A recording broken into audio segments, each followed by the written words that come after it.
Bonjour à tous et bienvenue. Donc, carte sur table, votre émission de décryptage de l'actualité sur la C360. C'est une semaine très rythmée en actualité au sein des pays de l'AES et plus particulièrement au Burkina Faso. Et toutes ces actualités seront passées au peigne fin ici sur ce plateau. On va parler ce matin de la visite du président sénégalais Bassirou Diomaye Faye au Burkina Faso.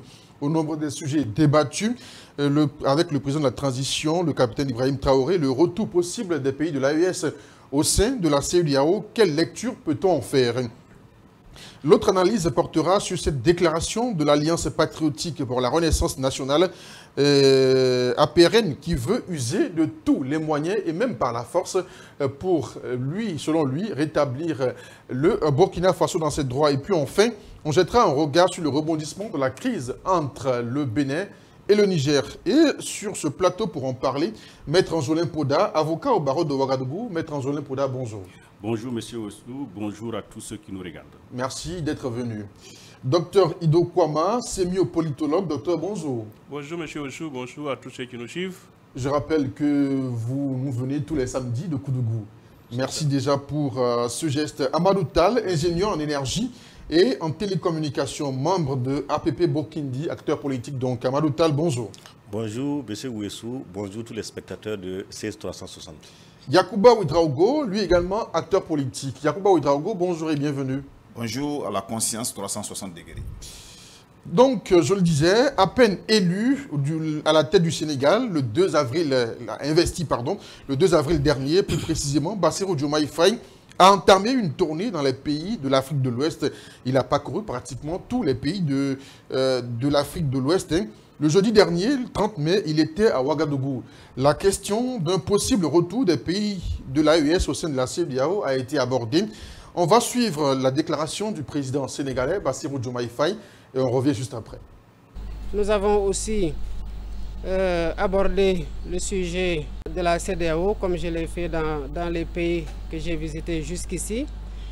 Et je comprends aujourd'hui que les positions soient quelque peu figées, mais je perçois dans chacune de ces positions-là, ou les tenants de ces positions, une fenêtre d'ouverture qui peut permettre de nouer un fil, si tenu soit-il, du dialogue.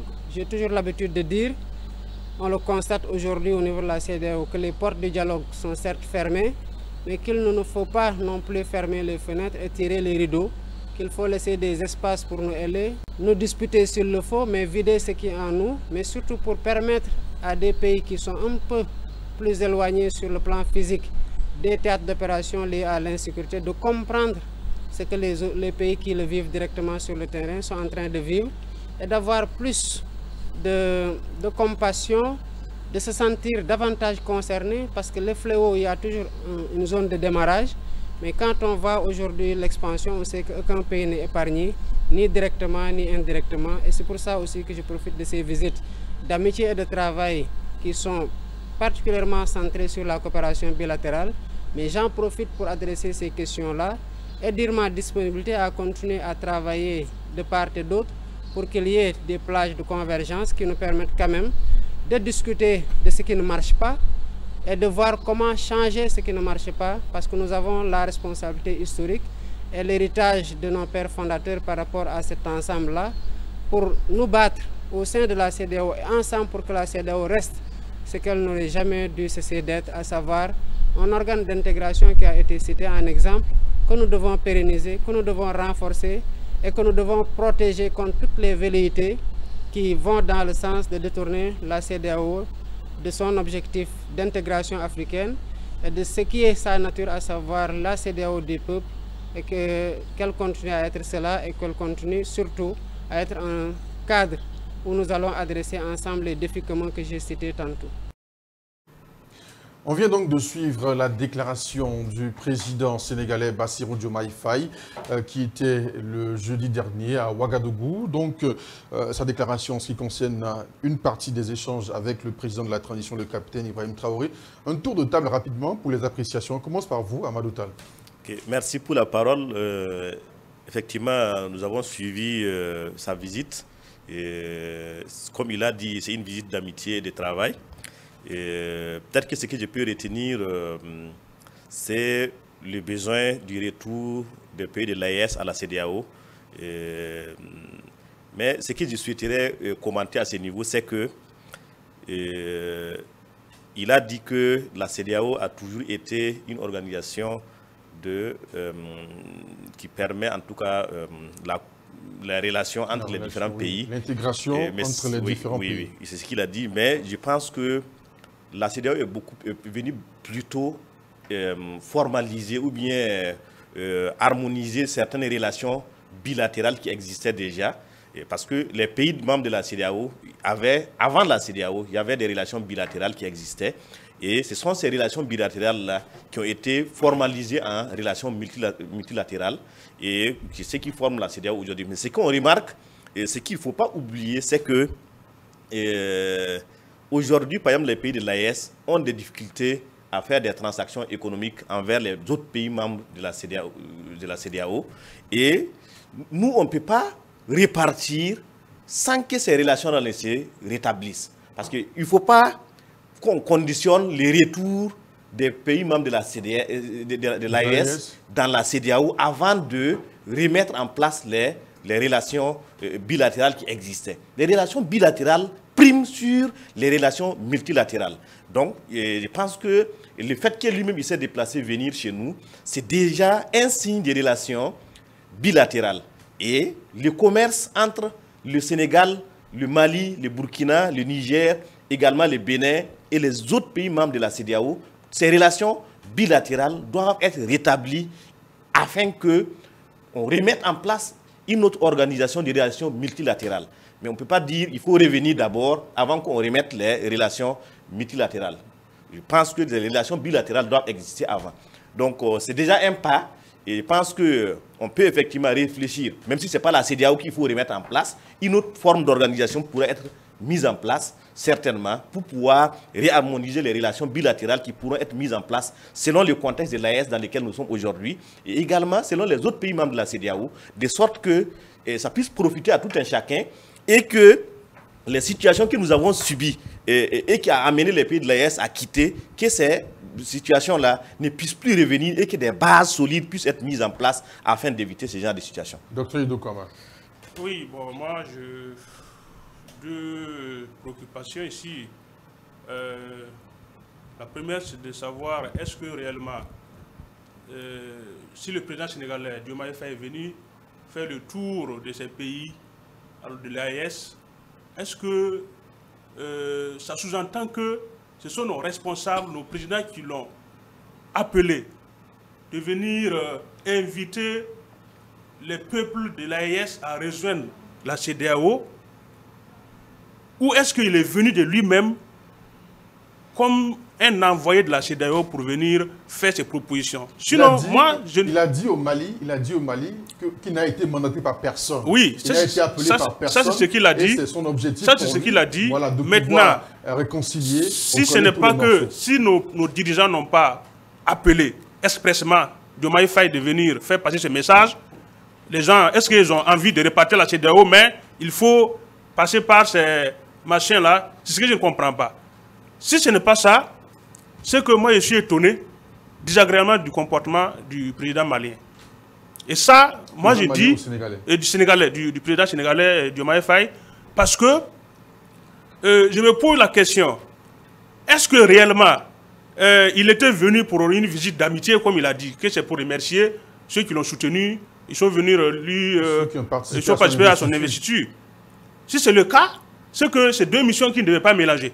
Parce que venir dire merci, on ne peut pas en même temps ajouter d'autres missions, d'autres éléments. Il a fait d'une pierre deux coups. Alors, une pierre deux coups, je pense que ce n'est pas du tout normal. Et donc, moi, je me dis que il m'a étonné désagréablement parce que ça me fait dire que pour connaître la nature, la vraie nature de l'homme, de l'Africain, c'est quand il est devant trois choses, le pouvoir, l'argent et la femme. Donc, et Diomaye Faye aujourd'hui, il est devenu président et il se permet, par exemple, de venir donner des leçons de morale au pays sans ignorer que la CEDEAO a posé des actes difficiles à accepter et qu'aujourd'hui, les pays de l'AES sont retirés. Il vient, c'est pourquoi moi je dis que c'est une mission de la CEDEAO tout simplement. C'est une mission, puisqu'il dit que c'est pas... Il n'est pas venu donner de leçons pour lui en tant que président. C'est peut-être essayer de réunir tous ses frères d'Afrique de l'Ouest pour que, selon lui, la CEDEAO puisse demeurer cette institution d'intégration. Pourquoi? Puisqu'il a dit, on lui a posé la question au Mali, une journaliste lui a posé la question, est-ce qu'il va rejoindre l'AES? Il dit que ce n'est pas à l'ordre du jour. Cette question n'est pas à l'ordre du jour. Parce que lui, il a espoir que la CEDEAO peut repartir sur de bonnes bases. Mais si la CEDEAO peut repartir sur de bonnes bases, c'est qu'elle était sur une mauvaise base. Et l'AES qui est maintenant, qui a démarré sur de bonnes bases, pourquoi ne pas rejoindre l'AES? Et quand vous regardez l'accoutrement, moi j'analyse sémiotiquement, quand vous regardez l'accoutrement de cette mission, la mission sénégalaise venue, vous regardez, c'est des gens qui sont venus. Puis la CEDEAO, c'est comme ça, la CEDEAO s'habille en bleu pour venir ici. Puis en sémiotique, il faut analyser ces éléments. Quand vous regardez tous ceux qui sont venus du Sénégal, ils sont habillés en bleu. Et regardez les autorités burkinabées et la délégation burkinabé, ces gens sont habillés naturellement comme des gens qui sont... Et même les regards. Et donc quand vous regardez le discours de Diomaye Faye, quand il dit qu'il n'a pas été mandaté par la CEDEAO, ce n'est pas juste. Parce que ce qu'il dit, on sent que c'est quelqu'un qui a bossé un exposé. Ça, je le dis parce que c'est son habitude. Oui. Et même quand sa délégation le regarde, on sent un regard louche. Ce n'est pas réellement ça. L'autre élément qu'il ne faut pas oublier, c'est que est-ce que la venue de Diomaye Faye ici n'a pas un rapport un peu avec le dossier de Cam? On va y revenir certainement. Yacouba Ouedraogo, votre appréciation de cette déclaration du président sénégalais Diomaye Faye? Merci bien. Il faut dire que je l'ai suivi avec beaucoup d'attention parce que actuellement, tous les gestes et actes posés dans les cadres, je vais dire, de la gestion de notre pays ou dans les cadres des relations bilatérales ou multilatérales concernant l'espace CEDEAO, et il faut être très vigilant. Parce que Diomaye Faye, c'est un jeune président sans expérience. Et quand il a pris le pouvoir, son premier discours, il a en tout cas émis le vœu de pouvoir ramener les pays de l'AES à la CEDEAO.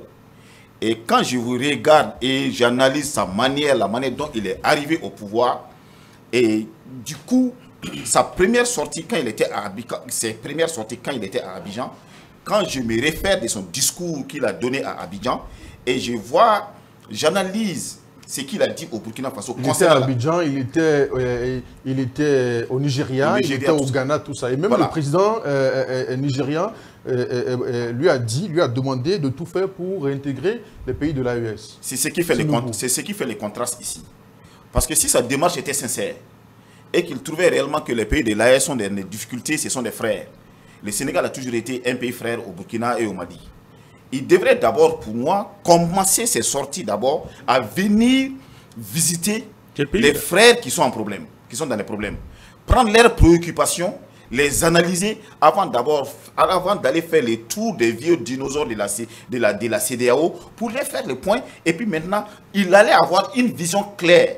Mais on a eu l'impression que c'est un élève qui a fait le tour des maîtres, qui a été instruit, instrumentalisé pour amener et pour revenir distraire nos chefs d'État. Parce que vous voyez, l'AES aujourd'hui a déjà pris. Et c'est l'AES qui inquiète la CEDEAO. Nous avons vu toute cette batterie de mesures inhumaines qu'ils ont eu à prendre contre le Mali, contre le Niger, dans un passé récent.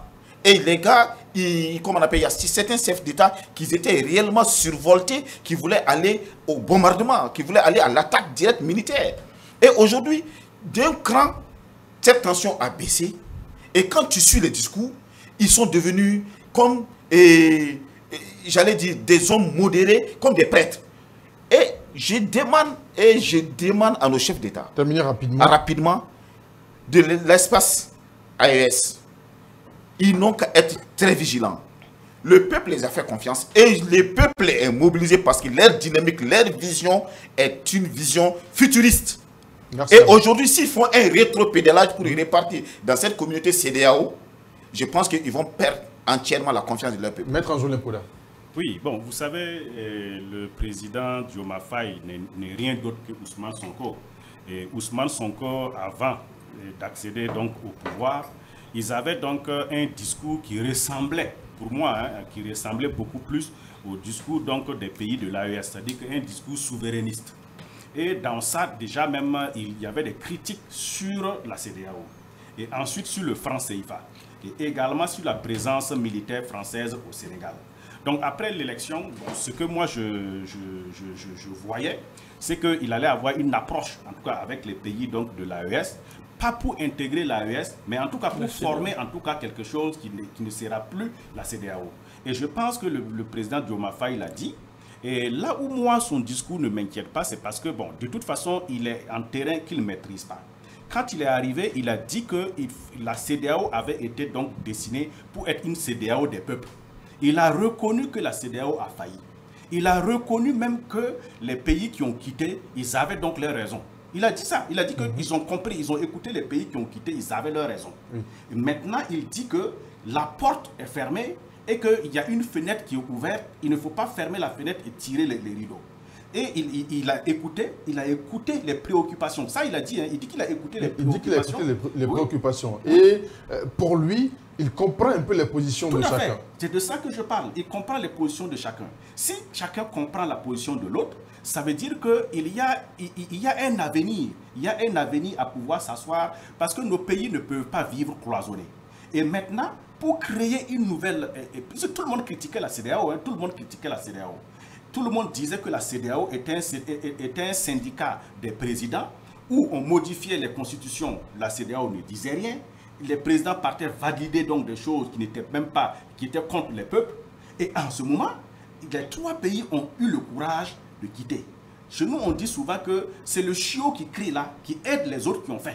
Voilà, c'est-à-dire que tous les chiots ont faim, mais c'est celui qui ose crier qui fait qu'on vient donner à manger aux autres. Moi, je pense que le Burkina Faso, le Niger et le Mali ont crié et ont tiré la sonnette d'alarme. Maintenant, que ça s'appelle CEDEAO, que ça ne s'appelle pas CEDEAO, mais ça ne peut plus fonctionner sur la même base. Et ça, je pense que le président Dioma Faye l'a compris. Et s'il ne l'a pas compris, c'est qu'il fait fausse route.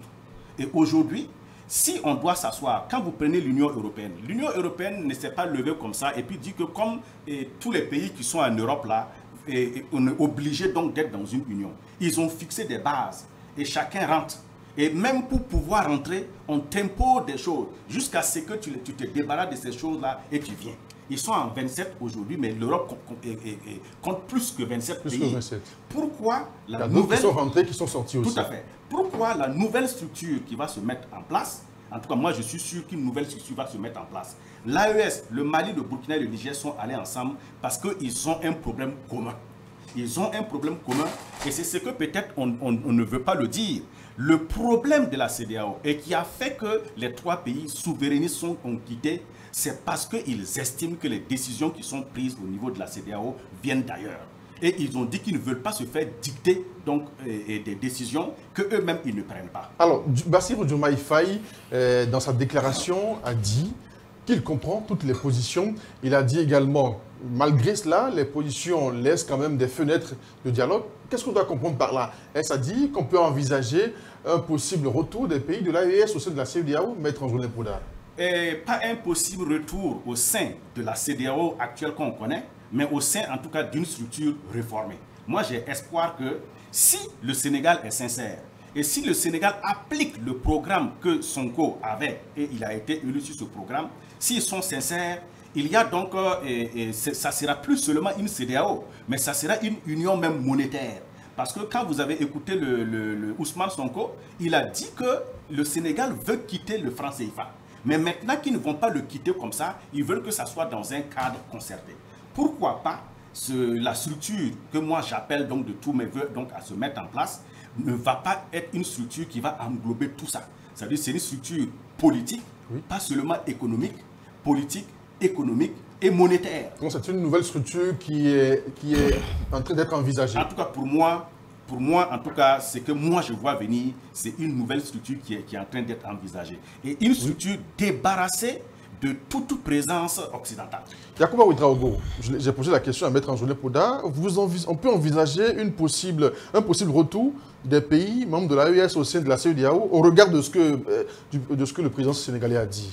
Personnellement, ça serait réellement contradictoire. C'est comme il vaut mieux et puis encore manger.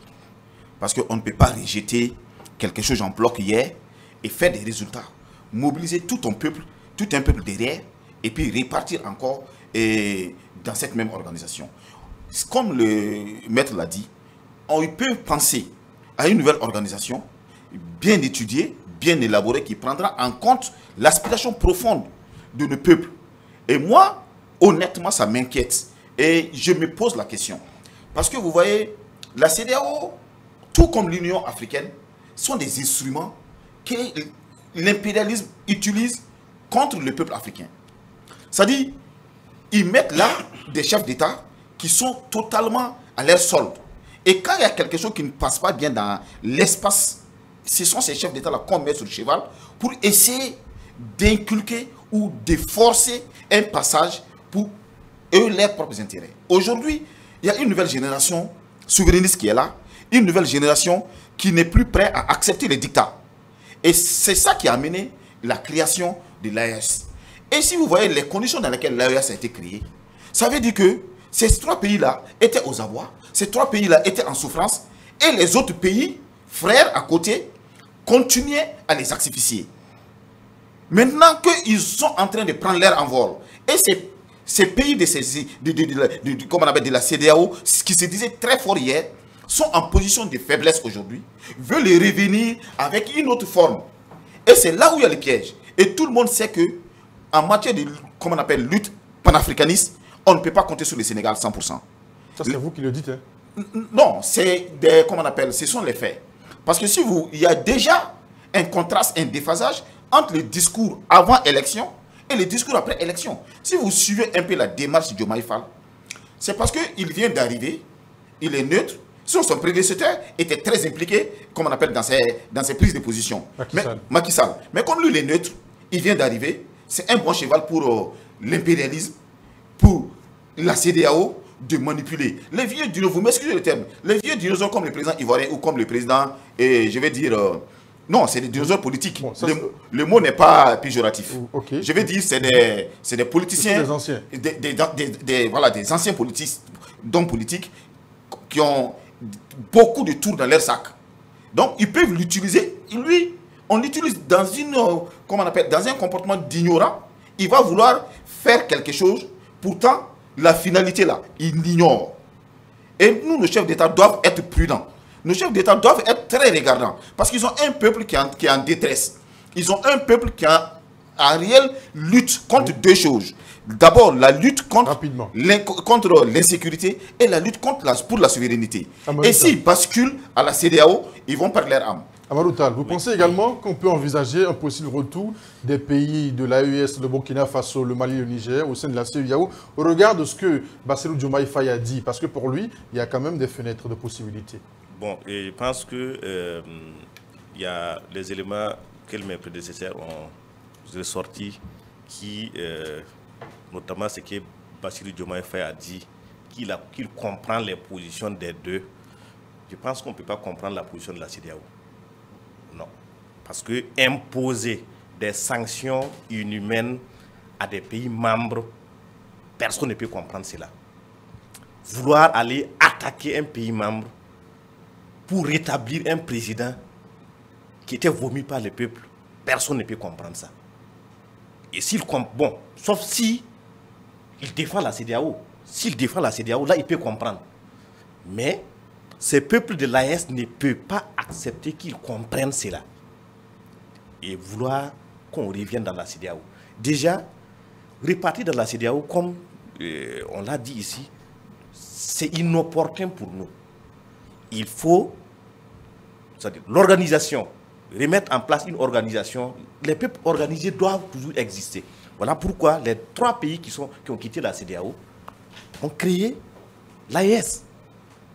Et création de l'AES, c'est se organiser.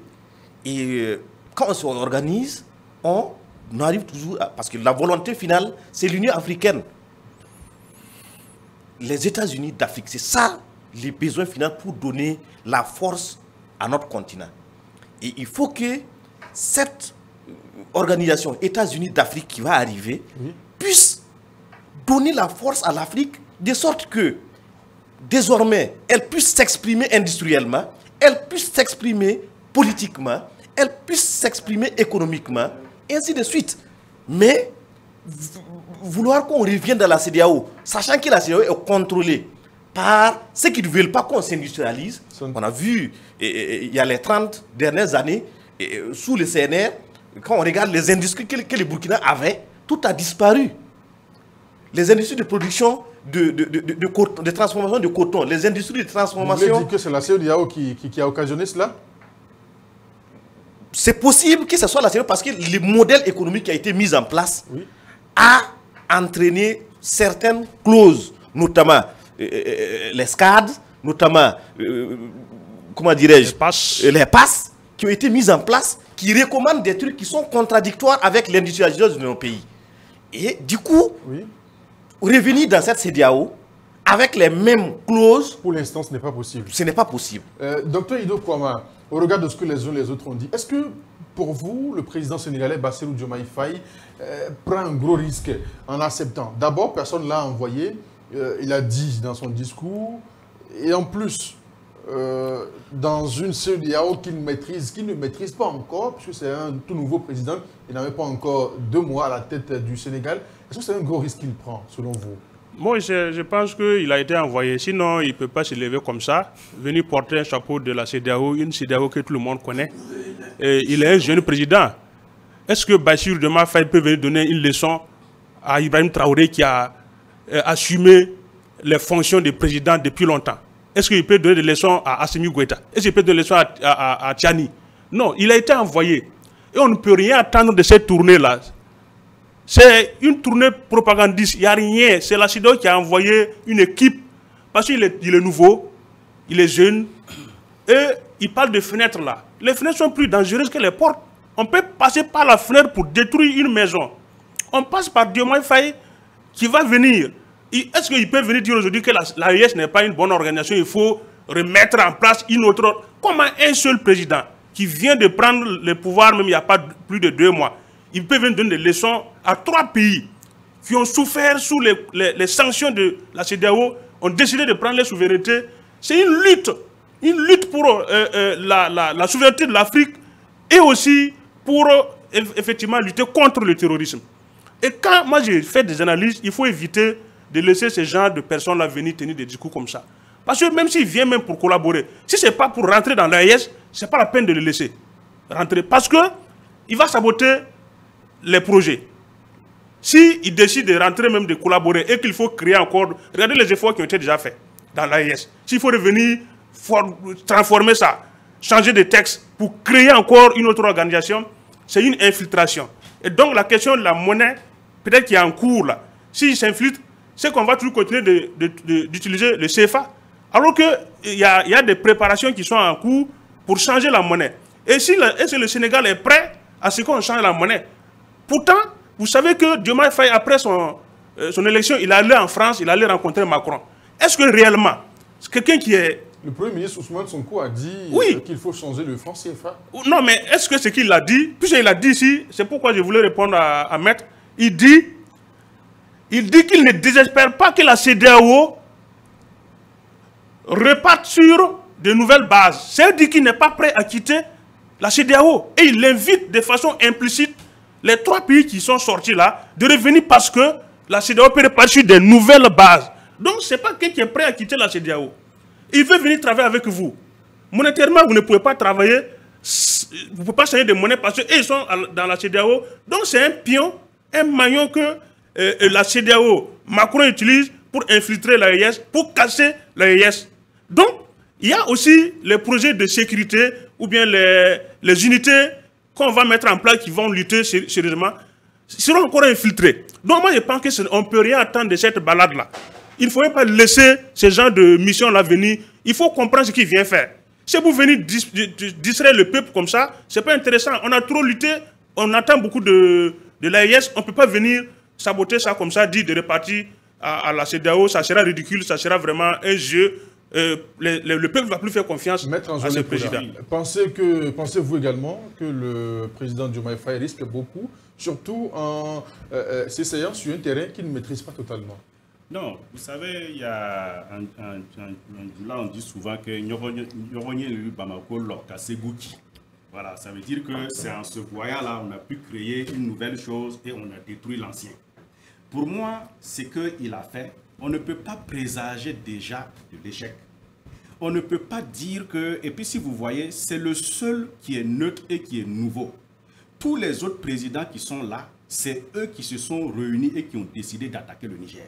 C'est eux qui ont exacerbé la situation et le Mali, le Burkina Faso et le Niger ont quitté la CEDEAO.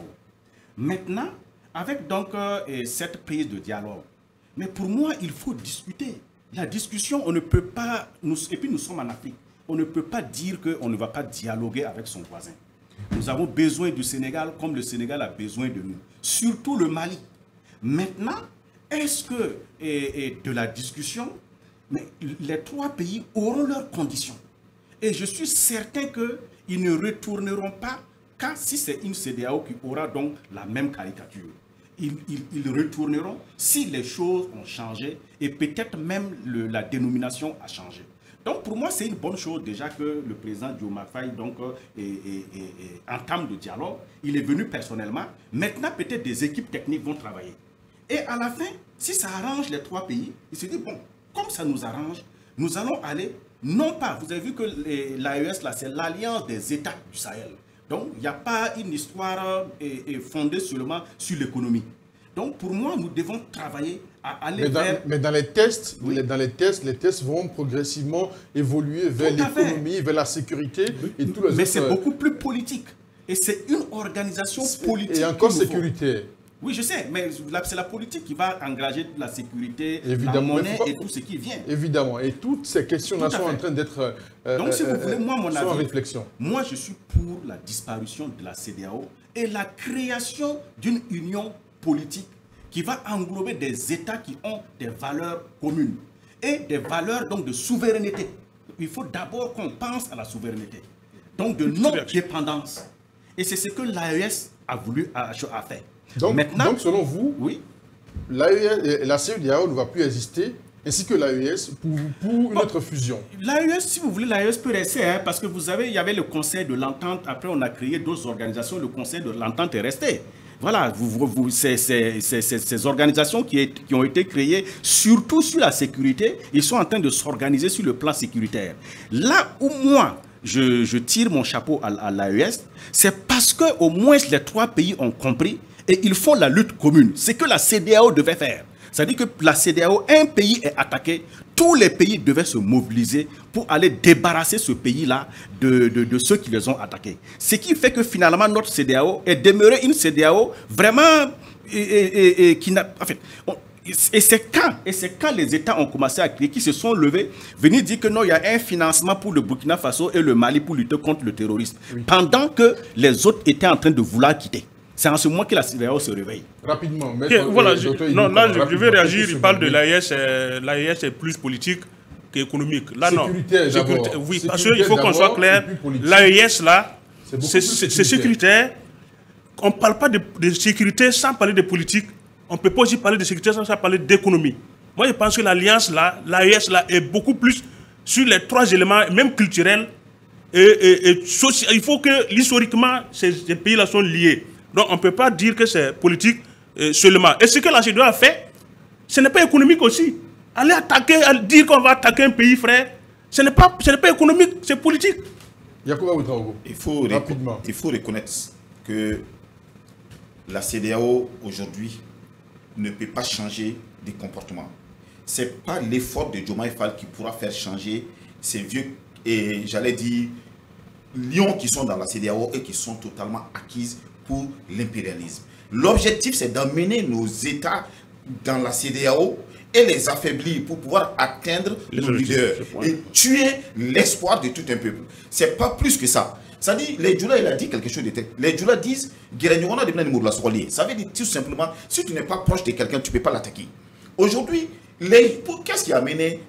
Partons d'abord, qu'est-ce qui a amené la création de l'AES? C'est ça. Les gens, ils ont compris un certain nombre d'informations parce que la CEDEAO respecte toujours les dictats et la CEDEAO est prête à respecter, j'allais dire, les décisions de la Cour internationale, la Cour pénale internationale.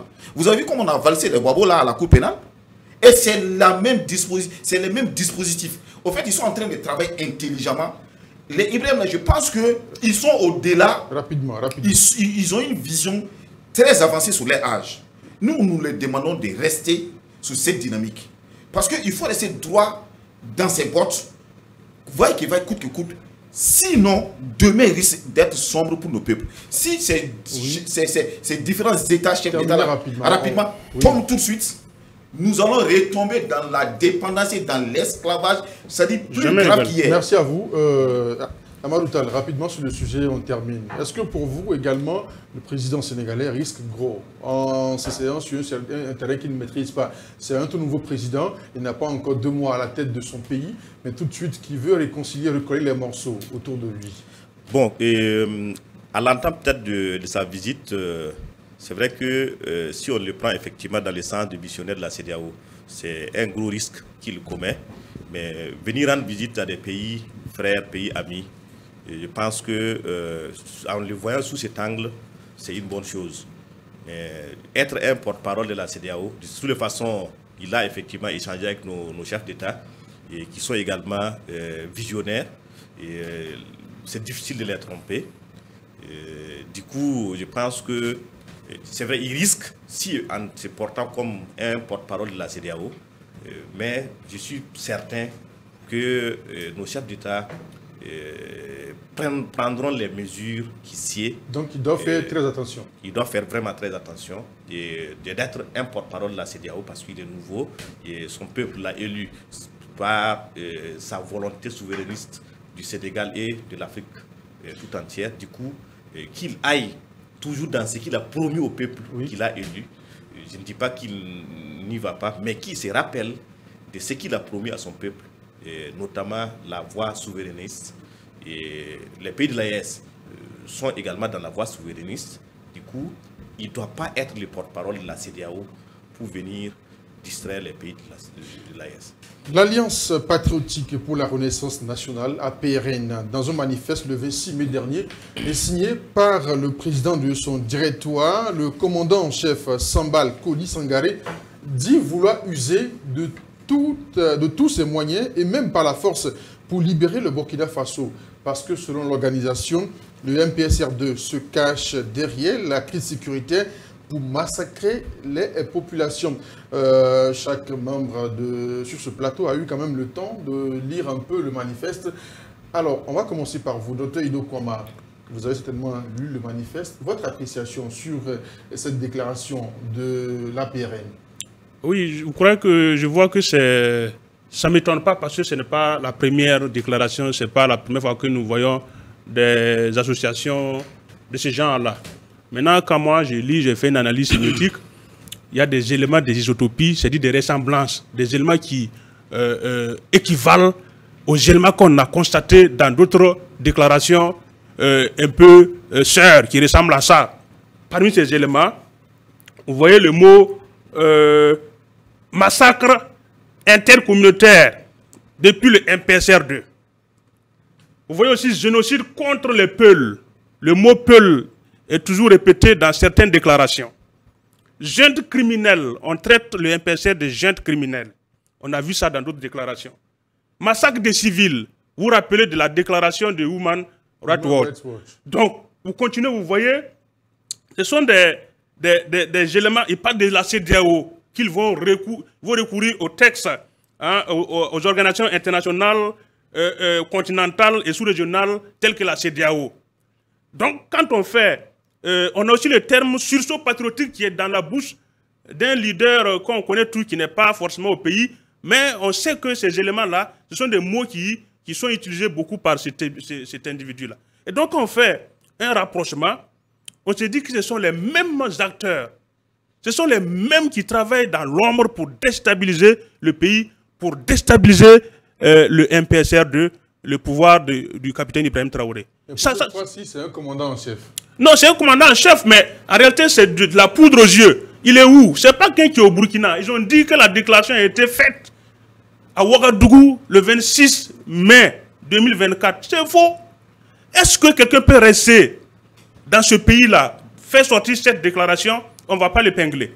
C'est des gens qui ne sont pas là. Et regardez, au niveau du paragraphe 4, ils ont dit... Déclaration. Quand vous regardez au niveau du paragraphe 4 de la deuxième page, puisqu'il y a la deuxième page, il dit À cet égard, l'APRN remercie très chaleureusement les États voisins pour la fraternité, la fraternelle solidarité témoignée à notre peuple à travers l'accueil et la protection de nos compatriotes momentanément réfugiés sur leur sol. Donc c'est des gens qui sont réfugiés ailleurs. Ils ont leurs éléments qui sont réfugiés dans d'autres pays qu'on connaît, on ne va pas citer les noms ici. Donc réellement, quand on voit tout ça, ils disent aussi, toutes les femmes, tous les hommes doivent se battre pour avoir leur place sur cette planète Terre. Mais ils ont leur place est là où ils sont cachés. Mais laissez les gens travailler ici aussi. Donc quand on fait ça, on se rend compte que ce sont les mêmes éléments, ce sont les mêmes acteurs d'hier et ils continueront de faire ça. Mais qu'est-ce que notre gouvernement fait? Qu'est-ce que la transition fait pour contrecarrer ces éléments-là? C'est ça le problème. Et donc, moi, je pense que... On va y revenir certainement. D'accord. Oui, non, ça ne nous étonne pas. Ce sont les mêmes acteurs. Je crois qu'on connaît leurs noms, on les connaît, mais on ne va pas citer. Amaroutal. Merci. Je pense que mon oncle a dévancé une partie déjà. Et ce que je dirais, c'est que, à ma lecture de la déclaration, et ce que j'ai remarqué, c'est que je sens qu'il tronque le problème du Burkina Faso à partir de l'arrivée du MPP. Ça veut dire qu'avant les MPP, c'est comme si tout allait bien. Le Burkina Faso n'avait pas de problème. C'est comme si tout allait bien. Pourtant, on sait qu'est-ce qui a fait partir les régimes avant les MPP. C'était la malgouvernance, les crimes économiques, les crimes de sang. Ce sont ces éléments-là. Et comme je disais au début de l'intervention avec Diomaye Faye, je disais que sous le CNR, on avait suffisamment d'industries qui ont été cassées après le départ du CNR. Ça a été cassé progressivement. Jusqu'à aujourd'hui, on peut bien dire qu'on n'en a plus. Est-ce que ce n'est pas une malgouvernance? Est-ce que ce n'est pas des crimes économiques? On a vu des projets qui ont été rallongés à plus de 100% de leur budget initial. Ça, c'est une malgouvernance. On a vu des gens qui ont été assassinés. Notamment Norbert Zongo, Dabo Boukari, et j'en passe. Est-ce que ce n'était pas une malgouvernance? Mais pourquoi on veut tronquer la malgouvernance à partir du... Je ne dis pas qu'il n'y a pas eu de malgouvernance au moment du MPP. Mais pourquoi on veut tronquer que c'est à partir de ce moment-là? En lui voyant la déclaration dans ce sens, moi ça me laisse savoir qui a écrit. Yacouba Ouedraogo. Et moi je vais dire ici, les enfants aiment dire que allons seulement, la vérité finira par triompher. Au fait, quand on lit cette déclaration, honnêtement dit, j'ai eu du mal à terminer la lecture. Parce que j'avais tellement mal au cœur en lisant. Parce qu'il y a des mots qui choquent. Et je pense qu'il ne faut pas qu'on prenne à la légère ces sorties. Il y a d'autres qui font, comme on appelle l'autre mouvement de Kwa Ouedraogo, qui fait des déclarations à partir de la Côte d'Ivoire. Et il y a ces mouvements. Ce sont des mouvements clandestins. Ils agissent dans la clandestinité. Inoussa Ouedraogo pour essayer d'intoxiquer l'opinion nationale et même internationale. Mais derrière, il y a toute une machine de déstabilisation et même soutenue par des puissances. Parce que si vous rentrez en profondeur de cette déclaration, il dit même par la force. Ça veut dire qu'il n'est pas exclu que ces gars-là soient dans une posture de rébellion. Et le gouvernement doit prendre toutes les mesures nécessaires de protéger le Burkina et ses habitants. Et la population burkinabé, surtout sa jeunesse, doit s'organiser. Et moi, j'interpelle les MPCR2 et le régime du capitaine Ibrahim Traoré. C'est bien d'organiser, de mobiliser les jeunes dans la rue pour faire la mobilisation de masse. Mais ça sera aussi intéressant de faire des organisations, j'allais dire, intellectuelles, sérieuses, dans des organisations aussi crédibles, qui vont porter la voix et qui vont porter la réflexion. Et tout de suite, nous allons faire un mariage sur le territoire national et faire des cellules à l'extérieur du pays pour pouvoir contrer l'ennemi. Parce que dès qu'on a annoncé les 5 ans, oui, je me suis dit que ça ne sera pas 5 ans de repos. Et les premiers moments là seront vraiment agités. Vous avez vu, dès qu'il y a eu les assises, il y a eu des attaques tout de suite à Ouarghaï. Et ça, c'est pas anodin. Il faut qu'on s'organise parce qu'ils vont tout faire pour mettre en mal Effectivement, ils mettront tout en œuvre. C'est au lendemain des assises hein, que l'APRN a pondu. Sinon, c'est trop facile de s'asseoir et puis faire pondre des inepties pareilles. Ça, c'est... On va donner la parole à Maître Anzolin Pouda également pour son appréciation. Lorsque on regarde cette déclaration de l'APRN, quelle est votre appréciation, Maître? Bon, moi je me suis demandé pourquoi on devait débattre de ce sujet-là, parce que pour moi c'est un épiphénomène. Parce que quand j'ai pris, moi je n'ai pas lu. Je suis allé regarder qui a signé. J'ai vu un certain Sambal Koli Sangaré. Le commandant en chef. J'ai googlisé, je n'ai pas trouvé quelque chose en tout cas qui ressemble à ça. Ça veut dire que si c'est vraiment quelqu'un qui existe et qui a ce nom, il n'a pas de visibilité, en tout cas au Burkina Faso. Ouais. Ensuite, commandant en chef, ce n'est pas un militaire. Voilà, il a dit qu'il est le commandant en chef des patriotes. Du directoire. Voilà, c'est pour dire que c'est le nom qu'il s'est donné comme coordonnateur. Mais on ne sait pas où il se trouve. C'est comme la PRN de FDR de Inoussa Ouedraogo. Ça veut dire que vous aviez des gens qui sont donc dehors. Mais ça ne m'étonne pas. Ça ne m'étonne pas. Pourquoi? Parce que c'est comme ça la stratégie de l'Occident. États-Unis, France. Si vous vous souvenez que pour pouvoir attaquer la Libye, ils ont trouvé des dissidents en Libye qui ont commencé à faire des communiqués, qui ont commencé à utiliser les mêmes termes et qui a permis maintenant à la France d'aller devant l'ONU pour obtenir donc l'autorisation de bombarder donc la Libye. Donc, si vous voyez le timing, et il faut des gens, parce que ce qui peut passer à l'ONU, c'est le massacre des civils, c'est les discriminations des peuples, voilà, des peuples. Donc, si vous voyez, dans le même timing que la PRN là, sort et puis fait sa litanie, en même temps, vous aviez l'ONU. C'est hier, non? L'ONU qui a repris à peu près les termes pour dire qu'il y a des massacres de civils et que l'armée burkinabé massacre des civils. Donc ça rejoint un peu ça. C'est pour faire beaucoup de bruit au niveau donc de l'ONU, pour pouvoir donc donner donc le cutus pour pouvoir venir attaquer donc ces pays-là. Sinon, quand vous prenez le Burkina Faso, il y a des partis politiques. On regarde les partis politiques, les organisations de société civile, mais tout le monde jusqu'à l'heure actuelle continue de se dire que nous sommes peut-être, même si, comme ce que j'ai dit, nous avons emboîté le bon chemin en boitant. C'est mieux d'emboîter le bon chemin en boitant que d'emprunter le mauvais chemin d'un pas ferme. Et moi, j'ai toujours donc dit que actuellement, si les grands partis politiques ne réagissent pas comme ils l'ont fait, tout le monde voit la situation.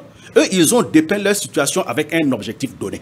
Et l'objectif que je vous ai donné là, c'est ça. La France, vous ne pouvez pas venir comme ça et mettre fin à une coopération longue depuis donc des siècles.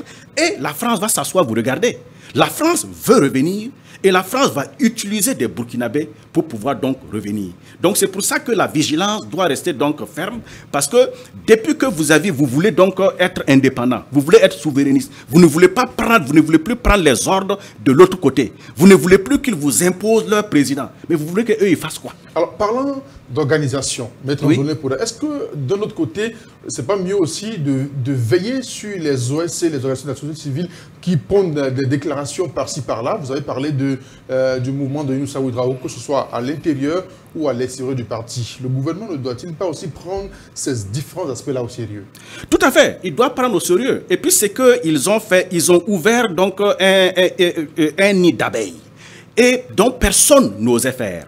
Le courage qu'ils ont eu, ils ont dénoncé beaucoup d'accords, ça ne plaît pas. Donc, c'est comme s'ils avaient sauté dans du feu. C'est quand tu sautes dans du feu, là, il faut t'attendre que tu as encore un deuxième feu, encore un deuxième saut à faire. Donc, du coup, ils ne peuvent pas dormir tranquille. Si vous laissez tout ça, vous ne surveillez pas votre territoire, vous ne maîtrisez pas ce qui se passe chez vous, eh bien, c'est comme ce que Kizerbo disait. Et Kizerbo disait dans son livre « À quand l'Afrique », il dit que le pouvoir, là, c'est comme un œuf. Si tu le serres trop, il se casse.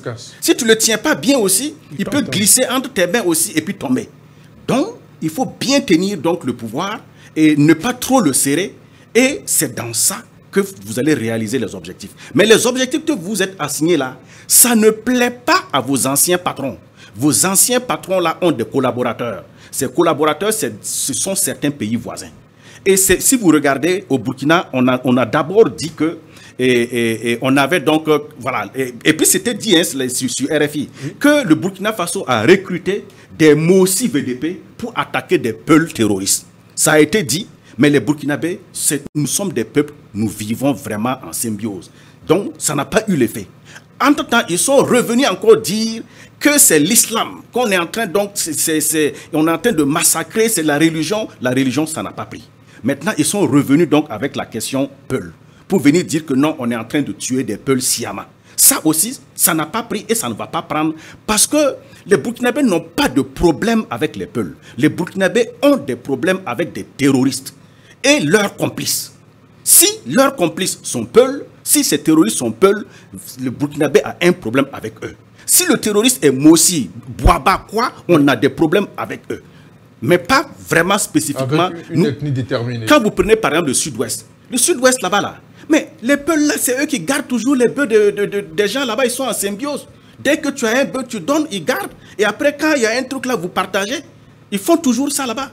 S'il y avait un problème, oui. Mais on savait se savoir. Docteur Ido Koma, vous voulez réagir rapidement? Oui, parce que ce que je voulais dire, puisque l'autre analyse que j'ai eu à faire, c'est que également, il faut tenir compte des conclusions, effectivement, des assises, parce que ça n'arrange pas. Et il y aura un chamboulement à deux niveaux qu'il ne faut pas négliger. Le premier chamboulement, c'est que les partis politiques seront cassés. D'autres vont se transformer, se métamorphoser pour revenir de façon indirecte à la table. Venir écraser encore la jeunesse qui se battait depuis l'arrivée du MPSR2 pour revenir prendre les places là-bas parce qu'ils ont des maîtres qui doivent entretenir. L'autre élément, c'est que ces mêmes partis politiques-là sont toujours assoiffés du pouvoir. Et les gens ne sont pas prêts à regarder des gens gérer le pouvoir et les mettre à l'écart. Ils vont passer par tous les moyens. C'est pourquoi quand Maître disait que c'est des épiphénomènes, non, en stratégie, il n'y a pas d'épiphénomène. Et ce qu'il a dit après, c'est très important. Parce que les gens vont tout faire. Ce n'est pas eux seuls qui travaillent. Il y a des puissants qui sont derrière, qui financent ça à coût de milliards. Ils vont tout faire. Ils veulent des autorisations avec l'ONU, avec la CPI pour venir. S'ils ont l'occasion, ils vont venir attaquer. Puisque c'est pourquoi il a dit qu'ils sont prêts avec tous les moyens. Mais qu'est-ce que le pouvoir doit faire? Il y a des stratégies. On ne nous consulte pas, mais nous, on va dire, s'ils peuvent prendre, ils n'ont qu'à prendre. Les OSC doivent être contrôlés. Les partis politiques doivent être mis, on doit les regarder, les suivre de près. On ne peut pas faire des activités comme ça. Mais aussi, ce que moi je propose pour le CORAC, qui a été proposé comme organe de la transition, aux assises, le CORAC doit avoir pour rôle de travailler dans l'ombre avec des gens qui s'y maîtrisent, qui connaissent vraiment les rouages des organisations politiques et des OSC.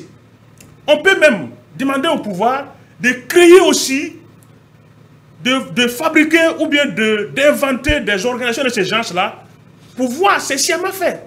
On crée aussi des trucs pour la stratégie de la tension ou bien le narratif positif que la France voulait mettre en place. On crée un truc comme ça, on dit, on est contre le pouvoir. Et on dit, tous ceux qui veulent, venez, on va se battre pour renverser la transition. Les gens vont venir et c'est là on va accueillir les gens qui étaient assis, tapis dans l'ombre avec des esprits de déstabilisation là. On va les cueillir et on sait comment on va les traiter. Tant que si on ne fait pas ça, on va laisser les gens occuper l'espace comme ça. Finalement, ils vont pouvoir intoxiquer. Il faut que stratégiquement, on crée aussi des trucs comme ça. Yacouba Ouedraogo, rapidement. Non, je pense qu'il faut regarder les problèmes là autrement. Il faut le prendre au sérieux. Il y a beaucoup de choses qui ont été dites sur le plateau, mais ces gens-là, ils savent d'où ils vont. Ils ont un objectif clair. C'est nous, nous débattons, c'est nous, on se tiraille. Et ils ont un objectif. Puisque depuis la sortie des assises, tous ceux qui étaient contre, parce qu'il y a des gens qui avaient dit qu'Ibrahim n'allait pas faire, le président Ibrahim n'allait pas faire 3 mois. Tous ceux qui se sont excités aux premières heures pour parler, pour insulter, beaucoup se retrouvent aujourd'hui à l'extérieur. Ça fait 1 année et plus. C'est difficile de vivre à l'extérieur. Et même ceux qui les financent, on ne peut pas financer quelqu'un tous les jours, il est assis, pour des objectifs pareils. À un moment donné, ça devient lourd. Et ils croient que ça allait être rapide, et on vient d'ajouter 5 ans. Donc maintenant, là, c'est un va-tout qu'ils vont mettre en place. C'est au gouvernement, et au MPCR, aux acteurs, en tout cas patriotes, qui aime le Burkina et qui veut que cette transition-là atteigne son objectif et arrive à terme, nous devons réfléchir ensemble. Nous devons conjuguer nos efforts ensemble. Parce que il n'y a rien. Le Burkina Faso, le Mali, le Niger n'auront jamais la tranquillité tant que on ne va pas en découdre définitivement avec les ennemis de l'intérieur. Parce que les gars, quand tu lis les discours, ils sont à l'extérieur. Peut-être que c'est un Français même qui a écrit ça et puis balancé, mais un Européen qui a écrit ça pour balancer. Mais c'est pour inciter les gens à l'intérieur pour qu'ils fassent des mouvements. Et ces gens-là doivent être, comme tu l'as bien dit, oui, dissuadés par tous les moyens. Le mot me dit, tu pas, des problèmes pareils là, oui. Il ne faut pas gérer ça avec de la caresse. Amadou Tall, rapidement, votre réaction. Est-ce qu'aujourd'hui le gouvernement doit avoir un regard sur les organisations, comme ça a été fait pour les partis politiques? Est-ce qu'il faut aussi regarder minutieusement les actions des organisations, contrôler aussi leurs agissements? Bien sûr, l'État est le garant de la sécurité, il est le garant des droits de l'homme, il est le garant du bon fonctionnement de l'ensemble des institutions de l'État. Et je sais que il n'y a pas très longtemps, il y a un général d'un autre pays qui a dit que pour défendre leurs intérêts au niveau de l'Afrique de l'Ouest, au niveau de l'Afrique subsaharienne, qu'ils peuvent user de la force, ils peuvent eux-mêmes venir nous attaquer. Et je pense que cette déclaration, elle va un peu dans le même sens. Et il ne peut pas intervenir sans des préalables. Il faut qu'il y ait toujours des préalables. Et nous savons qu'aujourd'hui, quand on regarde la géostratégie et ce qui est en train de se manifester contre l'OTAN, l'OTAN est en train de perdre la vitesse en Afrique subsaharienne et certainement dans l'Afrique en général. Et ils ne vont pas laisser cela se passer dans la facilité. Comme Norbert Zongo le disait, on n'obtient pas la liberté, on ne donne pas la liberté. Elle s'arrache. Elle s'arrache. Et il faut qu'ils nous le sachent. Ils ne vont pas nous laisser quitter aussi de façon facile. Parce que la colonisation a été sanguinaire, l'esclavage a été sanguinaire. Et aujourd'hui, si nous avons eu ces semblants d'indépendance, ça n'a pas été obtenu de façon facile. Ça a été arraché. Même si ce n'est pas satisfaisant, ça a été quand même arraché. Et il faut qu'on sache que si on veut avoir mieux, on doit se battre encore mieux pour obtenir mieux. Il faut qu'on le fasse. Alors, donc, oui, les organisations qui se multiplient de jour à jour, il faut que l'État ait l'œil là-dessus. Et ce que j'avais dit la fois dernière ici sur ce plateau, la sécurité n'est pas obtenue d'office. Elle est comment dire, un combat continu que l'État doit mettre en place un organe de surveillance, d'amélioration, de détection des différentes failles et de correction. Merci. Donc, on va aborder rapidement le troisième sujet puisque nous sommes pris par le temps. C'est la situation entre le Bénin et le Niger qui demeure une intrigue. En tout cas, c'est ce que pense le président béninois Patrice Talon. Porteur d'un message de son président, le ministre béninois des Mines n'a pas été reçu par le président nigérien, le général Abdraman Tiani. Quelques heures après, le président béninois a accordé une interview à nos confrères de la télévision nationale béninoise. Alors, sur la question, il a essayé d'expliquer un tout petit peu ce qui s'est passé. Maître Anzolin Poda, lorsque vous regardez, est-ce que vous pensez également que la situation entre le Bénin et le Niger, c'est une intrigue à l'heure actuelle? Oui, en fait, pour comprendre cette situation, moi je veux qu'on retourne un peu, parce que le président Patrick Talon, pour moi, il a deux visages. Et vous vous souvenez, il fait partie des lignes dures de la CEDEAO avec les sanctions. Il a d'abord fermé ses frontières sous instruction donc de la CEDEAO. Quand il a fermé ses frontières, l'oléoduc qui était en construction est fini, trouver que les frontières étaient fermées, le pétrole partait quand même pour être exporté.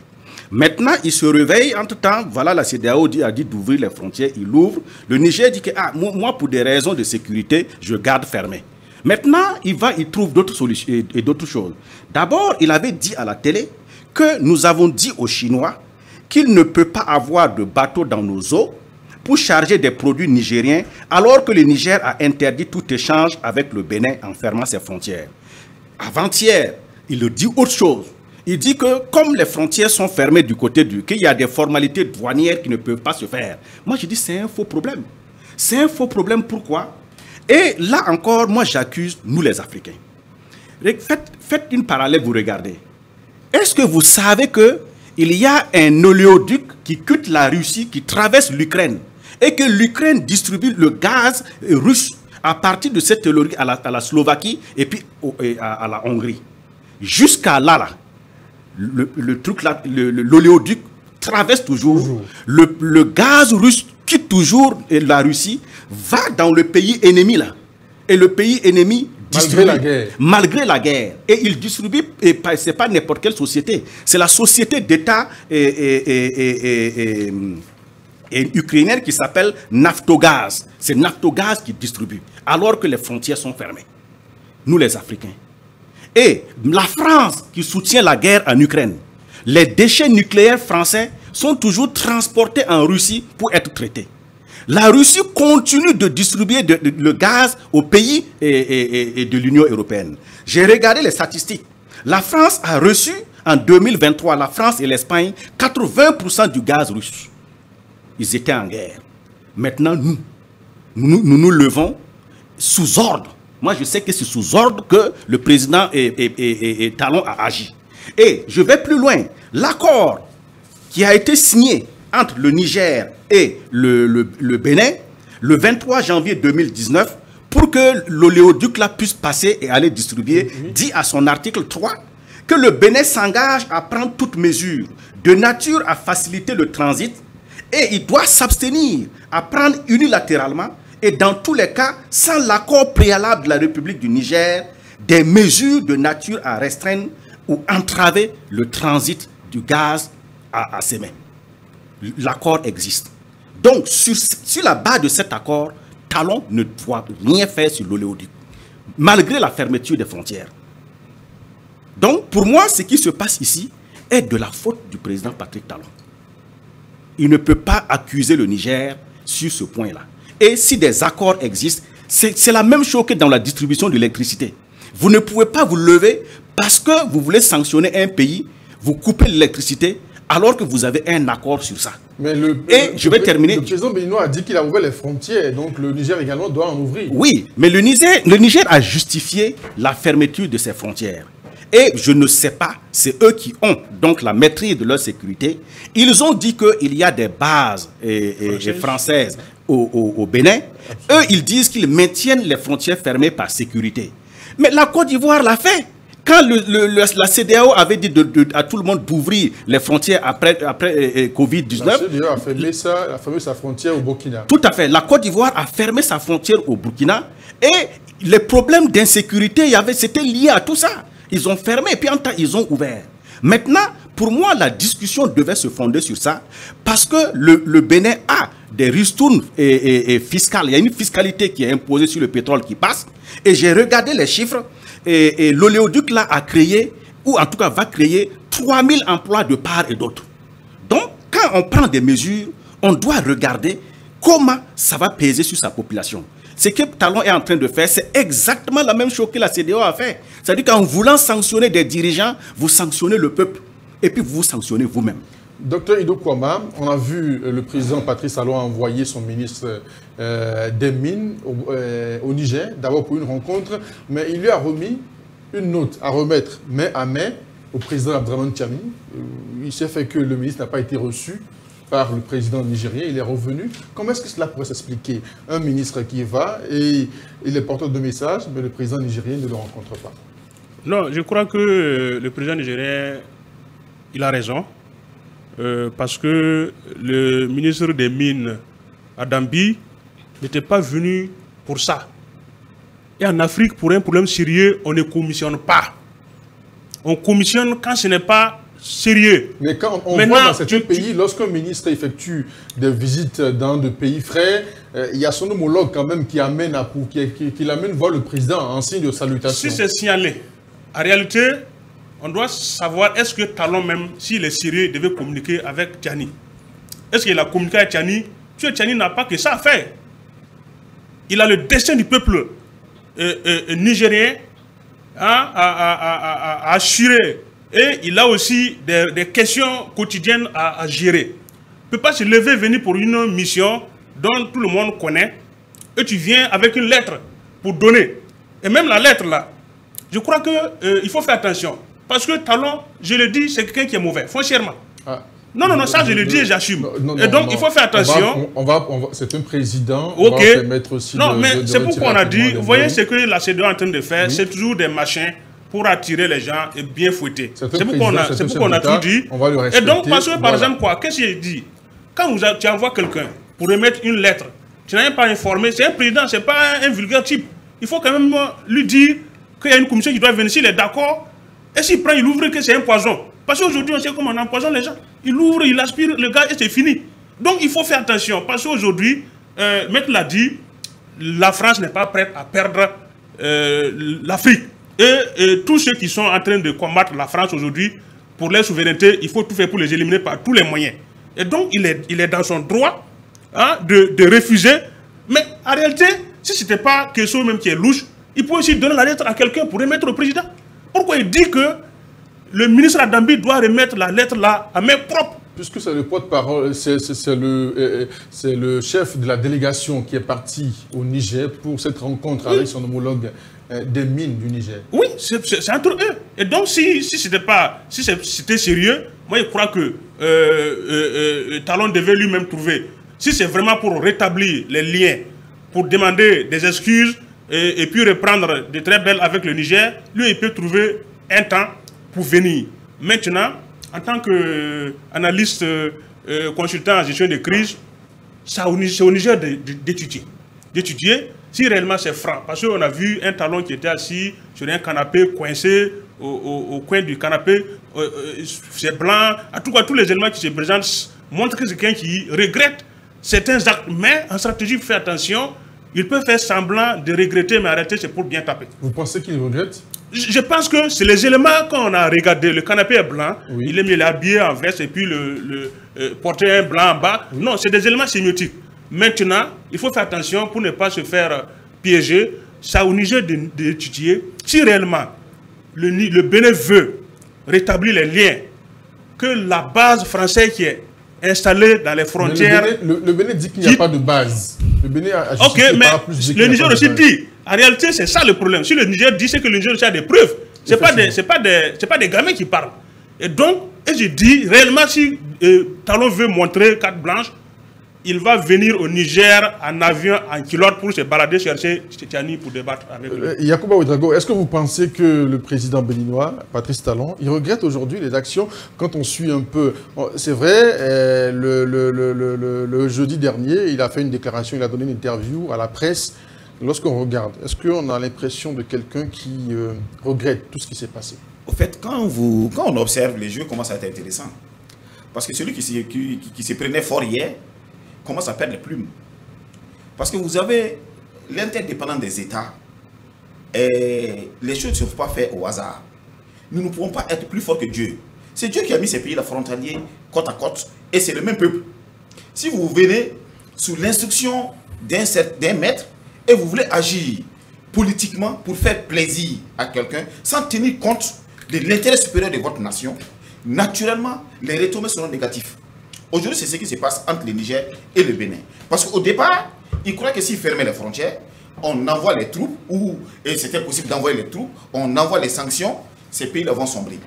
Et naturellement, les choses, c'est le revers de la médaille. Aujourd'hui, le Bénin se soit coincé, Patrice Talon se voit coincé par sa propre population qui marche dans la rue pour demander l'inter-échange avec le Niger. Et les transports du pétrole, c'est que le Bénin va gagner. Mais ça sera gros pour l'économie du Bénin. Mais si vous refusez qu'il y ait ces échanges, et vous, en tant que voisin, vous vous comportez comme un ennemi. Mais vous prenez des dispositions nécessaires pour rompre la confiance. C'est ce qui se passe actuellement entre le Niger et le Bénin. Et le président nigérien, il est dans son droit de se méfier. Et également, il doit envoyer une leçon de respectabilité. Parce que si tu t'es comporté mal, tu as tenu des discours, et j'allais dire, pas trop corrects, pas très respectueux à mon égard. Parce que tu me traites de pushiste, tu me traites d'illégaliste, tu me traites. Et aujourd'hui, tu as besoin de moi, tu m'envoies un ministre sans respecter les procédures normales. Mais le président, il est quand même, c'est un président. Il est dans son droit. Et moi, j'aime dire, rapidement, ce qui se réfère beaucoup sur la démocratie, est-ce qu'ils évaluent le nombre d'électeurs qui élisent nos présidents dans nos pays? Est-ce qu'ils se rendent compte le nombre de populations, de personnes qui plébiscitent ces chefs d'État qui sont venus par push? Si on doit réellement compter et faire un État normal aujourd'hui, j'allais dire que depuis qu'on a commencé à faire les élections, le Burkina Faso n'a aucun président, en tout cas de ces pays-là, n'a été élu plus de 2 millions de personnes de voix. Mais si on regarde l'engouement et la ferveur qui est dans la rue pour plébisciter ces différents chefs d'État, c'est au-delà de 5 à 10 millions de personnes. Donc la légitimité, ils sont légitimes. Et moi, je terminerai pour dire, rapidement, pour que nous puissions aller à un développement réel, l'ancien président guinéen l'avait dit, le seul problème de l'Afrique, c'est la cohésion. Si au Burkina, il y a une usine de fabrication de ciment, normalement en Côte d'Ivoire, on ne devrait plus construire une usine de fabrication de ciment, mais on construit autre chose en Côte d'Ivoire. Pour que les Ivoiriens puissent prendre au Burkina et les Burkina puissent prendre en Côte d'Ivoire. Mais en Afrique, dès qu'il y a un petit problème, tout est stoppé. Voilà pourquoi j'ai vraiment apprécié l'exposé de Maître Poda par rapport à la Russie et l'Ukraine. Nous devrons apprendre les bonnes manières des autres et les appliquer chez nous. Amadou Tall, le président béninois Patrice Talon a dit dans sa déclaration jeudi dernier le temps de la protestation et des sanctions en raison du coup d'État qui a eu lieu au Niger est passé. Et il n'y a plus rien qui justifierait aujourd'hui que les autorités béninoises ne soient pas dans la bienveillance à l'égard des autorités nigériennes actuelles. Quel est le commentaire que vous avez à faire par rapport à ça? Cette déclaration, bon, avec les actes qui ont suivi, ça me laisse perplexe, vraiment sur la sincérité, moi, selon ma bonne vision. Sinon, effectivement, il est sorti, il a dit qu'il reconnaît qu'ils ont fait l'erreur de vouloir sanctionner le Niger. Ils reconnaissent qu'ils ont commis une erreur, que ce soit au niveau de la CEDEAO ou la décision même du peuple, du gouvernement béninois, qui reconnaissent que c'était une erreur et que si tu as fait une erreur, tu reviens. Voilà, donc il a dit ça. Mais ce que je n'ai pas compris, c'est que avec la question du pétrole, du transit du pétrole du Niger vers le Bénin, à travers le Bénin pour aller en Chine, il refuse encore manu militari que le pétrole soit chargé sans envoyer une délégation ou au moins mettre en place un dialogue de compréhension avant. J'aurais aimé que, parce que c'est le Niger qui a demandé la réunion dans laquelle le ministre de l'énergie du Bénin... La Chine a voulu unir les deux pays. Exact. Et a voulu qu'une rencontre se tienne au Niger. Oui. Donc ils sont partis. Oui. Le président Patrice Talon a mandaté son ministre des Mines pour y aller. Et c'est en voulant partir qu'il a profité pour lui remettre une note à remettre à son homologue nigérien. Je pense que c'est une équipe technique de travail. Et certainement que les débats sont posés et qu'une décision claire n'a pas été obtenue. Si une décision claire n'a pas été obtenue, je ne vois pas l'importance de la lettre. C'est tout à fait normal. Hein, est-ce que les deux présidents, au-delà des déclarations par-ci par-là, doivent vraiment se rencontrer? Et si oui, qui doit faire la démarche? C'est des pays voisins. Et d'abord, c'est le Bénin qui a décidé d'attaquer, à travers la CEDEAO, d'attaquer le Niger. En Afrique, on dit, si tu fais du tort à quelqu'un, le plus sage est de lui demander pardon. Et normalement, les Bénin devaient demander pardon au Niger avant que les choses ne puissent aller vraiment de l'avant. Voilà. Moi, en Afrique, en tout cas, c'est ce qui est normal. Parce que ce n'est pas celui qu'on a lésé qui va venir demander pardon. Parce que le Niger n'a rien fait au Bénin. Le Niger a trouvé que le président Bazoum n'était vraiment pas dans leur objectif. Ils ont décidé de l'enlever du pouvoir et prendre le destin de leur pays en main. Et le Bénin, à travers la CEDEAO, décide d'aller attaquer. Mais qui a agressé qui finalement? Quelques secondes rapidement, on a pris Non, moi je pense que on termine avec vous. Talon est en train de jouer un sale jeu. Parce que quand il dit que le temps des sanctions de la CEDEAO s'est passé. Non, mais c'est grave. On ne peut pas dire ça comme ça. Elle est morte que le Niger a arrêté parce qu'il y a eu des sanctions. Est-ce qu'on a pu ressusciter ces gens-là? Ça, c'est pas normal. Et en Afrique, c'est ça. Quand on verse du sang, quand on est auteur on a été responsable de la mort d'un individu. Il faut qu'on demande pardon. Et il faut des sacrifices. Il faut dédommager. Donc, il faut suivre la voie normale. Oui. Mais je me dis, c'est l'Afrique toujours. Si le Niger trouve qu'on peut aller au dialogue, il faut toujours aller au dialogue. On est en Afrique. Il faut mettre les points sur les i. Quelques petites secondes, 10 secondes. On est à la fin de l'émission. Je ne vais plus intervenir sur les cas Bénin, mais je vais lancer un appel. Oui.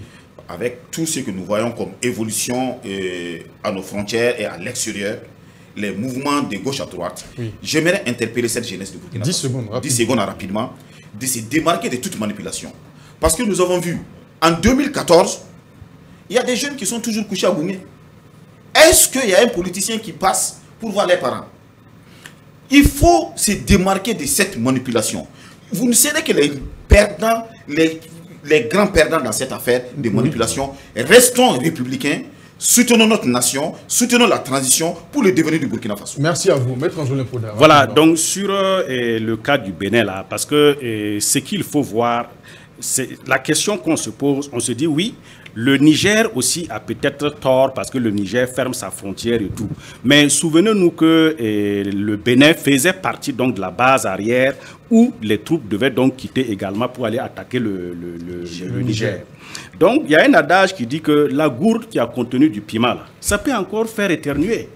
Voilà. Donc pour le Niger voit que tu avais voulu m'attaquer. Je sais toujours que ce qu'on avait amené chez toi, là, Yana. Moi, je dis, je ferme ma frontière pour raison de sécurité. Maintenant, il faut obligatoirement que les deux pays dialoguent. Parce qu'on ne joue pas avec l'économie des pays.